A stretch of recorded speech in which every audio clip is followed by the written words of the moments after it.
کہ جان رہے نہ رہے یہ مشق سکینہ خیمے حسینی تک پہنچ جائے۔ ایک مرتبہ گھوڑے کو ایڑ لگائی خیام حسینی کی طرف، دانتوں سے مشق کو تھاما، جو تیر آتا تھا اپنے اوپر لے لیتے تھے، مشق کو بچا لیتے تھے۔ ایک مرتبہ حضرت عباس خیام کی جانب چلے جا رہے تھے کہ اسی اثنا میں ایک تیر آیا، مشق سکینہ پر لگا، مشق کا سارا پانی بہہ گیا۔ حضرت عباس کے دل کی آس ٹوٹ گئی، گھوڑے کو واپس نہر کی طرف موڑ لیا، کہا اب میں خیمے میں جا کر کیا کروں گا، سکینہ کو کیا منہ دکھاؤں گا۔ اسی اثنا میں ایک تیر آپ کی آنکھ میں آ کر کے پیوست ہوا۔ حضرت عباس نے عزیزان محترم یہ بتانے سے پہلے کہ حضرت عباس کی آنکھ میں جب تیر پیوست ہوا تو کس طریقے سے ان کو تکلیف ہوئی، ایک لمحے کے لیے اپنی آنکھوں کو بند کریں اور تصور کریں کہ اگر آپ کہیں جا رہے ہیں، آپ کے آنکھ میں ایک چھوٹی سی کنکڑی بھی آ کر پڑ جاتی ہے تو کیا ہوتا ہے؟ سب سے پہلے انسان کا ہاتھ انسان کے آنکھ پر جاتا ہے، لیکن سکینہ کے شیر دل چچا کے وہ ہاتھی کہاں تھے کہ جس سے تیر کو نکالتا؟ ایک مرتبہ سر کو جھٹکا، تیر نہ نکلا، بس ایک مرتبہ زانوؤں سے سر کو جھکا کر جیسے ہی چاہتے ہیں کہ سر اٹھا کر کے تیر کھینچے، پیچھے سے ایک ایسا غرز لگا کہ سکائے سکینہ سے گھوڑے پر نہ رہا گیا، زین سے زمین کی طرف چلے۔ کربلا کے جتنے شہید زین سے زمین پر آئے انہوں نے اپنے ہاتھ ٹیک لیے، لیکن عباس کے ہاتھ کہاں تھے کہ جن کا سہارا لیتا؟ سکائے سکینہ منہ کے بل زمین کربلا پر گرا، ادھر سکائے سکینہ کا گرنا تھا، چاروں طرف سے درندے جھپٹ پڑے۔ حضرت عباس نے صدا دی، اے آقا میرا آخری سلام قبول کیجئے۔ امام حسین نے کمر کو تھاما، اے عباس تمہارے مرنے سے میری کمر ٹوٹ گئی۔ امام حسین دریا کی جانب بڑھے، بڑھتے بڑھتے حضرت عباس کے پاس پہنچے۔ اب جو دیکھا حضرت عباس کے بازو کٹے ہوئے ہیں، آنکھوں میں تیر پیوست ہے۔ ایک مرتبہ آواز دی ہے بھیا عباس، حسین آ گیا۔ ایک مرتبہ امام سے کہا اے آقا میری ایک خواہش ہے۔ کہا کیا خواہش ہے؟ کہا اے آقا پہلی خواہش تو یہ ہے کہ میرا لاشا خیمے میں نہ لے جائیے گا، سکینہ سے پانی کا وعدہ کر کے آیا تھا، اب سکینہ کو کیا منہ دکھاؤں گا؟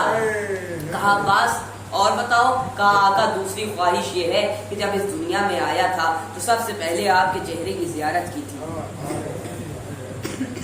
اب دنیا سے جا رہا ہوں تو جی چاہتا ہے آپ کے چہرے کی زیارت کروں۔ تو امام حسین نے کہا ہے عباس زیارت کرو، کیا پریشانی ہے؟ کہا آقا ایک آنکھ میں تیر لگا ہے، ایک میں خون بھرا ہوا ہے۔ بس ایک مرتبہ امام حسین نے اپنے ابا کے دامن سے خون صاف کیا، حضرت عباس نے زیارت کی۔ کہا اے بھیا، امام حسین نے کہا اے بھیا ایک خواہش میری بھی ہے، ایک خواہش میری بھی ہے۔ کہا آقا فرمائیے کیا خواہش ہے؟ کہا ہے بھیا جب سے اس دنیا میں آئے ہو مجھے ہمیشہ آقا کہا ہے، کبھی اپنا بھائی نہیں کہا، کبھی اپنا بھائی نہیں کہا، ہمیشہ اپنا آقا کہا ہے۔ اے بھیا آخری مرتبہ مجھے بھائی کہہ دو۔ ایک مرتبہ حضرت عباس نے کہا اے آقا جب میں اس دنیا میں آیا تھا تو میری ماں نے مجھے یہ تاکید کی تھی کہ حسنین تمہارے آقا ہیں، حسن و حسین تمہارے آقا ہیں، ان کو کبھی بھی تم بھائی مت کہنا کیونکہ وہ شہزادی کے بیٹے ہیں، تم کنیز کے بیٹے ہو، وہ تمہارے آقا ہیں۔ بس ایک مرتبہ امام نے کہا اے عباس وہ ایک ماں کا حکم تھا، یہ ایک امام وقت کا حکم ہے۔ ایک مرتبہ بھائی کہا، روح قفس انصری سے پرواز کر گئی، امام حسین نے کمر تھامی، اے عباس تمہارے مرنے سے ہماری کمر ٹوٹ گئی۔